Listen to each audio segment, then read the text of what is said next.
வணக்கம். ஒளியின் வழியில். மகாபாரத போரில் உயிரை துறந்த கர்ணனின் ஆன்மா தந்தை சூரிய பகவானையும் ஈசனையும் வணங்கி ஸ்வர்க்கத்தை அடைந்தது. சூரிய பகவானுக்கு ஒரு சந்தேகம் எழுந்தது. அதை யாரிடம் கேட்பது என்று அறியாமல் வேதனை கொள்ள சூரியனின் வெப்பம் அதிகமானது.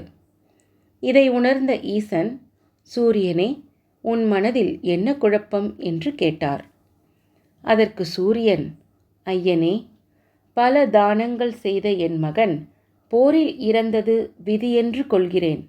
ஆனால் எல்லா புண்ணியங்களையும் கிருஷ்ண பகவானுக்கு தானமாக தந்ததால் அவனது புண்ணிய கணக்கு இரட்டிப்பாகி இருக்க வேண்டும் தானே.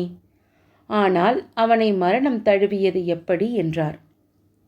சிரித்த இறைவன், சூரியனே, மானிடர்களுக்கு தோன்றும் குழப்பமே உனக்கும் தோன்றியுள்ளது. சொல்வதை கேள். தானம் என்பது பிறர் கேட்ட பிறகோ அல்லது அவர்களின் தேவை அறிந்த பின் தருவது. இது புண்ணிய கணக்கில் சேராது. ஏனென்றால் அது மனிதனின் கடமை. தர்மம் என்பது கேட்காமல் சொல்லாமல் தானே சென்று உதவி செய்வது. இது புண்ணிய கணக்கில் சேரும். கர்ணன் தர்மங்கள் செய்து புண்ணியம் சேர்த்தவன்தான். ஆனால் அனைத்து புண்ணியத்தையும் கிருஷ்ணருக்கு தானமாக கொடுத்ததனால் அவன் புண்ணியமற்ற நிலையை எய்தி மரணம் அவனை தழுவியது என்று உணர்த்தினார்.